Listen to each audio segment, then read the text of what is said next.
Hello students, कैसे हैं आप लोग? होप आप सब बहुत अच्छे होंगे। आज हम बात करने वाले हैं एयरपोर्ट पे इंटरव्यूज होने के बारे में। बच्चों को रोक लिया जा रहा है, उनके इंटरव्यूज हो रहे हैं। आखिर ये इंटरव्यू किस तरह का होता है, क्या पूछा जाता है, इसको लेके बच्चे थोड़े से डरे हुए हैं। तो डरना कैसा है? अगर आप जेन्युइन स्टूडेंट हैं तो बिल्कुल मत डरिए। और पूछताछ उनकी चल रही है। आपको पता ही होगा कि बहुत जंक स्टूडेंट वहां पहुंच गया, फेक डॉक्यूमेंट्स के साथ बच्चों ने बहुत फाइलें लगाई, उन्हें अप्रूवल भी मिले। तो कहीं ना कहीं हाई कमीशन थोड़ा सा स्ट्रिक्ट है इन सारी चीज़ों को लेके। तो जनरली जो इंटरव्यूज हो रहे हैं, देखिए वैसे तो एक कॉमन इंटरव्यूज यही होते हैं कि आपका कोर्स कौन सा है, आप कहाँ स्टे करने वाले हैं, आपकी फीस कितनी पे है, आपकी क्वालिफिकेशन क्या है, राइट।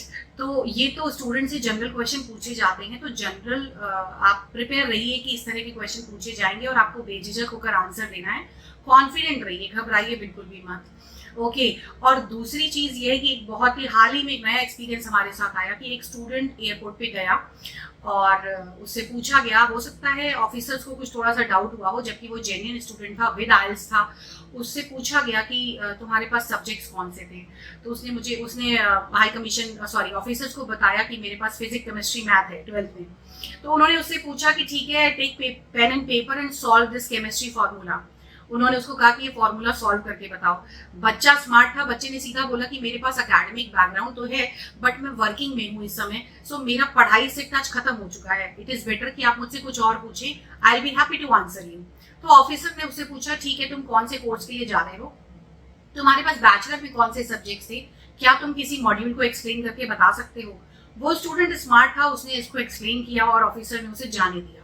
तो this was the incident has been done, मतलब happened over there in the airport.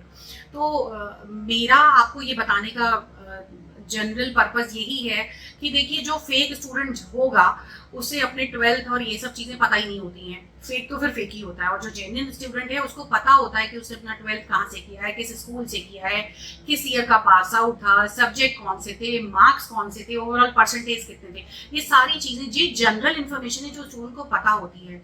तो वो इसी से घुमा फिरा के ही स्टूडेंट से बात कर रहे हैं। तो जो जेन्युइन स्टूडेंट है उसे डरने की बिल्कुल जरूरत नहीं, बेझिझक जाइए, कॉन्फिडेंट होकर बात करिए। 100% आप इमिग्रेशन क्लियरेंस कर लेंगे और एयरपोर्ट से बाहर आ जाएंगे। अगर आप जरा सा भी घबराएंगे तो उन्होंने रोक लेना है और 1-2 घंटे बिठा लेना है आपको, राइट। अब बात करते हैं स्पाउस केसेस में किस तरह की पूछताछ हो रही है। देखिए, स्पाउस केसेस में कभी कभी क्या होता है, कुछ ऐसे केसेस हैं जो इंटरकास्ट मैरिजेस हैं, सरदार हैं और हिंदू शादी हो गई है, या पंजाबी हैं, ब्राह्मण्स में शादी कर ली है। तो कहीं ना कहीं लड़की का बिफोर मैरिज पासपोर्ट कुछ और होता है, आफ्टर मैरिज कुछ और हो जाता है, नेम चेंज हो जाता है। तो ऐसी कंडीशन में उनको लगता है कि क्या ये कोई कॉन्ट्रैक्ट मैरिज तो नहीं है। तो उस कंडीशन पे अगर हस्बैंड वाइफ साथ में ट्रैवल कर रहे हैं तो भी ये जेन्युइन से क्वेश्चन वो पूछते हैं कि आप एक दूसरे को कब से जानते हैं, क्या मैरिज से पहले जानते थे, आपकी मैरिज कैसी हुई, कब हुई, ईयर कौन सा था, कितने महीने हो चुके हैं, साथ में ट्रैवल क्यों कर रहे हो, जनरल चीजें। तो बहुत स्मार्टली आपको आंसर करना है। और अगर स्पाउस बाद में जा रहा है, अगर डिपेंडेंट बाद में जा रहे हैं, तो डिपेंडेंट को थोड़ा सा सतर्क रहना है। जनरल सी बेसिक सी चीजें वो पूछ सकते हैं कि आपकी वाइफ का डेट ऑफ बर्थ क्या है, वो कौन सी यूनिवर्सिटी में पढ़ती है, शादी को कितना समय हो चुका है, आप उसके पास क्यों जा रहे हो। ओके, उन्होंने तो कहा था कि हस्बैंड हमारे हमें ज्वाइन नहीं करेंगे, आप क्यों जा रहे हो। तो इस तरह के क्वेश्चंस आते हैं, तो आपको स्मार्टली आंसर करना है और प्रिपेयर रहना है इन चीज़ों के लिए कि अगर आप जेन्युइन है, अगर आपकी मैरिज जेन्युइन है, तो कहीं पर भी किसी भी केस में आपको डरना नहीं है।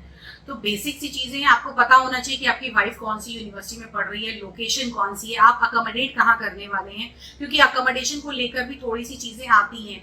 कहीं ना कहीं स्टूडेंट वहां जाके अकोमोडेट अरेंज करता है अपना। बहुत से कोई भी बच्चा इंडिया से जाते समय, अपनी कंट्री से जाते समय अकोमोडेशन बहुत रेयर है कि बुक करके जाए। जनरली वो ये कहते हैं कि हम अपने फ्रेंड के पास जा रहे हैं, हम होटल का देख लेंगे, अभी we have not decided yet. तो बच्चे के पास कोई भी अकोमोडेशन नहीं होता है, but you have to work on this. आपको अकोमोडेशन पे होमवर्क करके जाना है। बेटर हो कि यूनिवर्सिटी के आसपास की लोकेशंस पे आप सर्च करिए, उसके एड्रेस अपने पास नोट करके रखिए, हो सके तो इंडिया से उनसे बात करके जाइए, ताकि आपको पता चल सके कि आप जहां अकोमोडेट करने वाले हैं वहां वीकली चार्जेस क्या हैं, कोई सिक्योरिटी डिपॉजिट है कि नहीं है, वो कपल्स को अलाउ कर रहे हैं कि नहीं कर रहे हैं। इस तरह की चीजें आपको ध्यान रखनी है। तो ओवरऑल मेरा कंसर्न आपको डराने का बिल्कुल भी नहीं था। मेरा पर्पस आपको बताने का था कि अगर आप जेन्युइन स्टूडेंट हैं तो कहीं मत घबराइए, बेझिझक होके जाइए। यूके अभी बुला रहा है और सबको बुला रहा है, डरने की जरूरत नहीं है। यूके हाई कमीशन स्ट्रिक्ट हुआ है, बातें बहुत सारी हुई हैं, पर वीजा भी आ रहे हैं, अच्छा है इस समय, सब कुछ ठीक चल रहा है। तो एक्टिव रहिए और अच्छे से फ्लाई करिए, कहीं पर भी घबराइए मत, और मुझे फॉलो करते रहिए। अगर मेरी वीडियो आपको पसंद आए तो लाइक करें, शेयर करें, सब्सक्राइब करें, कमेंट जरूर करें, ताकि मुझे पता चल सके कि मैं आगे और किन किन टॉपिक्स पे आपके लिए वीडियो बना सकूं। होप आपको अच्छा लगा होगा। थैंक यू सो मच, फिर मिलते हैं नई वीडियो के साथ।